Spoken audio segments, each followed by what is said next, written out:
Washington to Ronald Reagan. And he blames George W. Bush for it. And he blames us, he blames the American people. He says, no, the days of the American people, the days of America leading the world economically are over. The hell they are. They are not over. This is...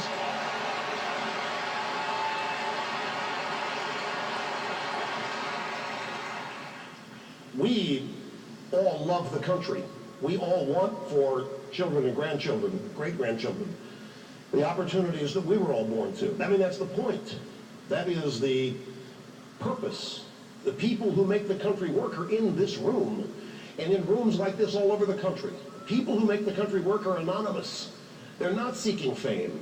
They're not trying to get noticed. They're not trying to get noticed on reality TV shows. They're not trying to get noticed on gossip columns and newspapers and so forth. They're out there struggling against the obstacles that have been placed in their way by this administration, trying to hold on and preserve the American dream. And now they have risen up and become a political force called the Tea Party. And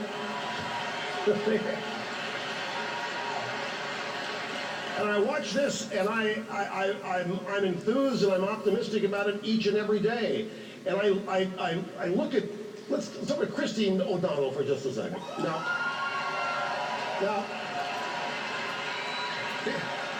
people have asked me, how come you haven't endorsed Christine O'Donnell?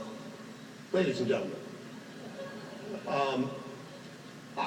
I generally don't endorse in primaries. I mean, politicians come and go, and you never know what they're going to do tomorrow. I am forever. And so, but seriously,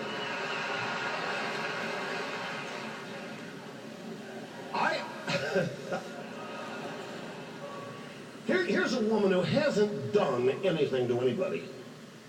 She literally hasn't done anything to anybody. And look at what they're saying about her. It's a repeat, a recast of what they said about Sarah Palin. And all of it is just total BS. And I've gotten to the point where I don't care for it anymore. I'm really totally angry about it.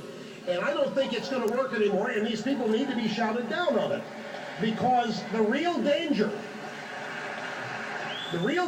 facing this country is in power. The real danger facing this country is in the White House. It's in the Congress.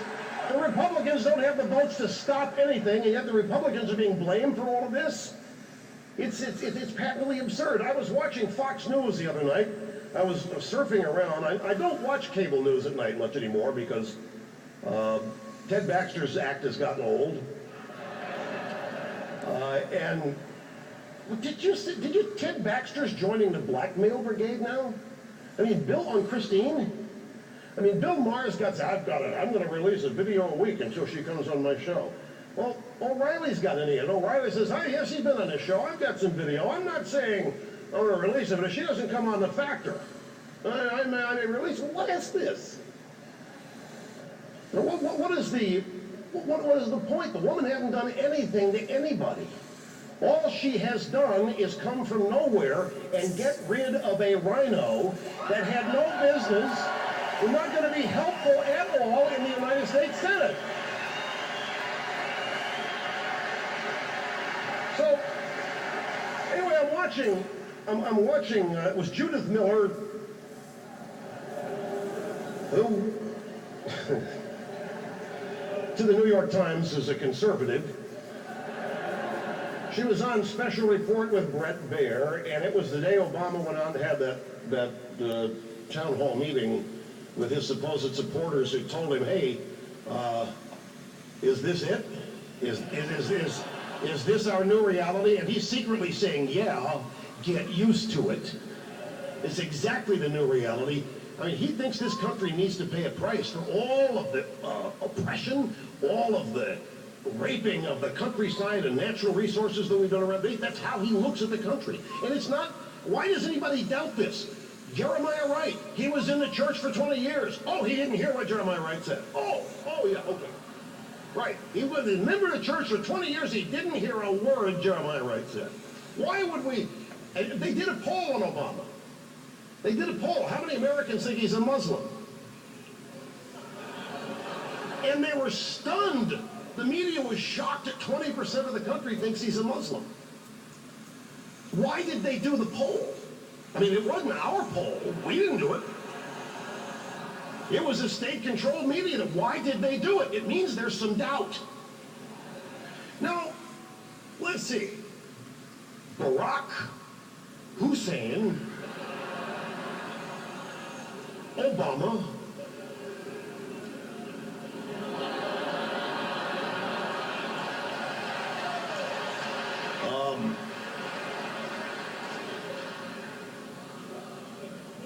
father born in Kenya, Barack Hussein Obama said that the most beautiful sound in the world is the daily Muslim call to prayer. Why would anybody think he's a Muslim? I don't get the connection. Now, the media tries to, and by the I don't know, this is the point. We know more about Christine O'Donnell than we know about Barack Obama, and he's president. Well, that's not right. I don't know what he is. Don't misunderstand. I didn't come here because I'm sure that there's some media plants out there, and you people know who you are. They sneak in here. There were some people scalping tickets to this thing outside, I'm told. I hope whoever paid above face value is in the media. But I don't know whether he is, but the fact, is it not a little disturbing, disconcerting about the President of the United States? People don't know. I mean, that's, folks, somebody hasn't been doing their job. And if 20% of the American people think so, and the media has done their best, why, no. I mean, Obama's not Muslim. Why would anybody think that? Obama is a Christian. Well, how would you know? You hate Christians.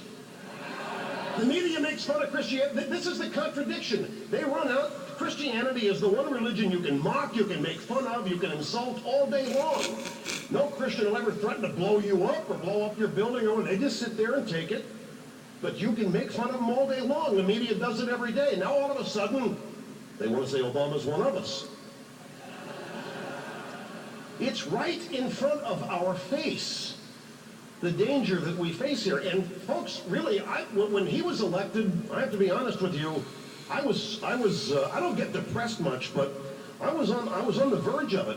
What if this election means that we've lost the country? What if the election of Barack Obama means enough Americans have been convinced to invest in nothing?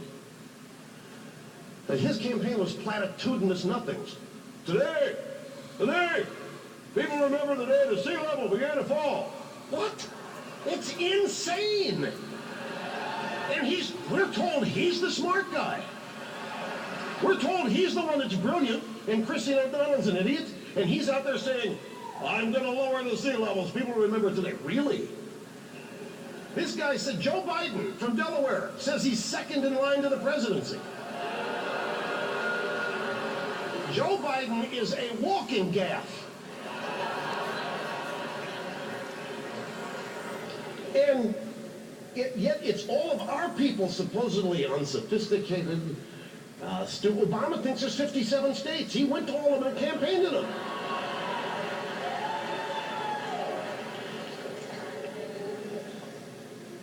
Look at what Obama really believes. All this spending will create jobs. For who? Maybe the public sector's growing, but they don't produce anything. Oh, I keep saying that, and I know they do now. They make the bolt. Anyway, back to Judith Miller. I'm sure you thought I'd lost my place, but I haven't. So I'm watching Judith Miller on Fox, Brett Baer, and she's explaining how brilliant Obama's performance was at that town hall meeting on CNBC, where his own supporters told him life sucks because of him. And I'm not going to lose my place. I actually got email from people who tell me I was being set up, that whole thing was staged. That those people were to say that kind of stuff so we feel sorry for Obama. And I said, look, you people being too smart by half. You don't have somebody show up and say, look, I thought we were going to have all this wonderful stuff. We got nothing with you. Is this my new... That's not a setup. You know, and Obama sit there smiling. He took it as a compliment. He did.